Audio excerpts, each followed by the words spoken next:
Bakit naman? Sa buong pagtutugon mo ngayon ka palang magbabakasyon, ano? Kalawa na to.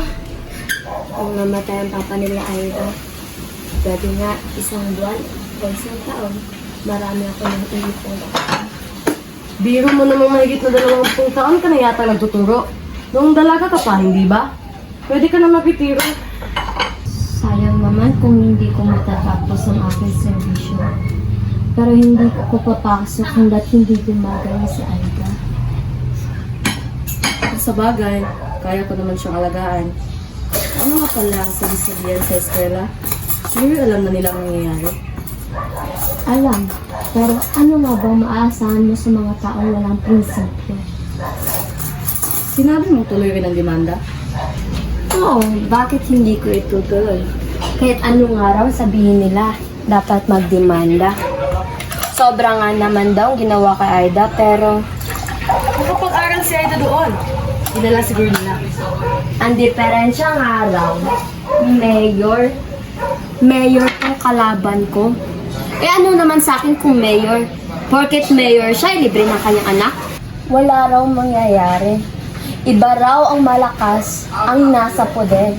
Baka raw lalo pa tayong peryosohin. Kababata pa'y wala ng prinsipyo. Mga bagong tapos pa ng kolehiyo. Mabuti pa yung assistant principal namin. Matapang.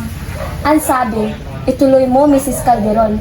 You should really teach those people a lesson. Ituloy mo nga, Regina, nang madala. Sumusobra na talaga ang anak ng mayor na yan. Ang kailangan na yan ay bitay. Total, bitay rin siguro ang ibibigay sa lalaking yan.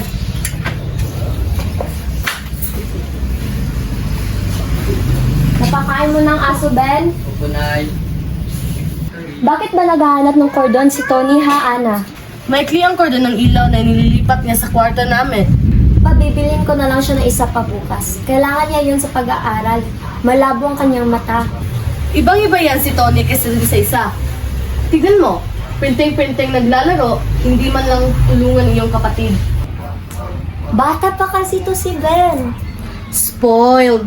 Si Tony, noong ganyang edad, kumikita na. Nagtitinda na ng dyaryo. Hindi si Ben ang spoiled, Ana. Baka mo si Aida. Sa bagay, si Tony, pati na niligaw kay Aida, kumikilatis ng mabuti. Hindi na nagbalik iyong prestong kaklase yata ni Aida, no? Iyong dekotse? Eh ano ba sa akin kung dekotse siya? Sabi sa akin ni Tony, sino nga ba iyon? Mababait silang lahat. Si Tony, minumutyang talaga si Aida. Mapagbigay pa kamo sa mga kapatid. Hindi na baling siya ang wala. Mayroon lang si Ana at si Ben. Ang mapipitas mo nga lang kay Tony ay walang kibo. Tao po! Tao po! Si Mayor Regina, may kasama. Mister, ako pa yung kasapin ni Nay. Bakit raw? Abo, aywan. Baka ayusin ka. Pasok po kayo. Magandang gabi ho. Napadalo kami, Mrs. Magandang gabi yun. Mapo ko kayo. Maganda ang apartment na ito. Tingnan mo ang kanilang Japanese painting. Konsyal. Di ba ito yung binili sa Tokyo? Sino ang apartment na Mayor?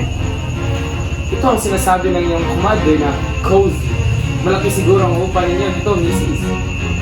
Hindi ho. Sa amin ho to, inaako pa lang ng luto. Haha! Dispensa, Mrs. Dispensa. An honest mistake. Tingnan mo naman, Konsyal. Sa kanila pala ito.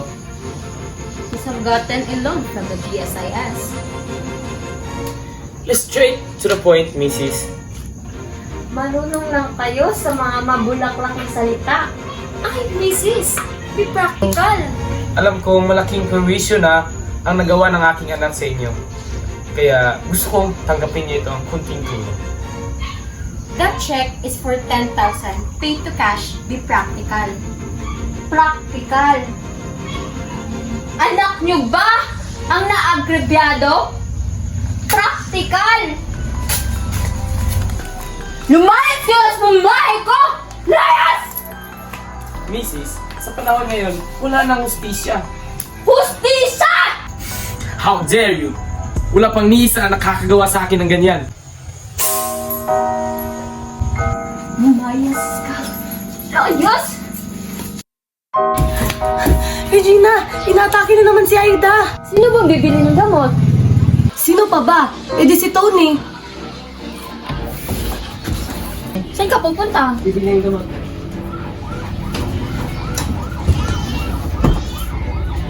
Nay, umalis si kuya. Oo, bakit? May dala siyang baril. Saan naman siya kukuha ng baril? Baka lumalabas siya tuwing gabi. Diyos ko, ano ba itong mga anak ko? Annabelle, sundan niyo!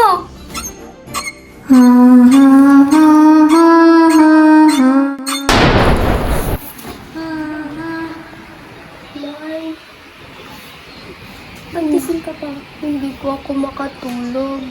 Napapanaginipan ko po si Kuya. Napapalibutan po nila si Kuya at nilason po nila siya. Minum ka ng gatas at matulog ka na. Sige po, Nay. Anong oras na ba't wala pa si Tony?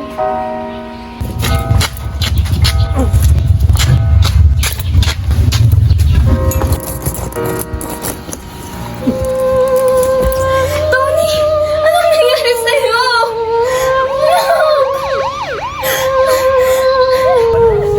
Anong ginagawa mo? Pinatay niya ang anak ko! Hindi magagawa na anak ko yan! Arestuhin niyo! Ano ginagawa niyo? Ano to sa magpatay? Pinaaresto! Sinasaktan yung anak ko!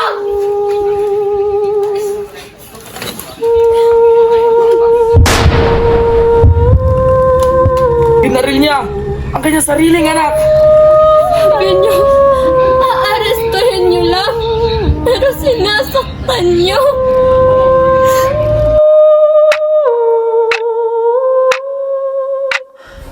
Tatlo lamang ang nagkakaroon ng hustisya dito sa atin. Yung malalakas, yung makapangyarihan, yung mayayaman. Kung simple kang tao, mahina ka. Kung mahirap ka, lolokohin ka. Tatakutin ka. Pasensya ka. Magtiis ka. Kadalasan, nagkakasama-sama pa yan. Lakas, kapangyarihan, yaman.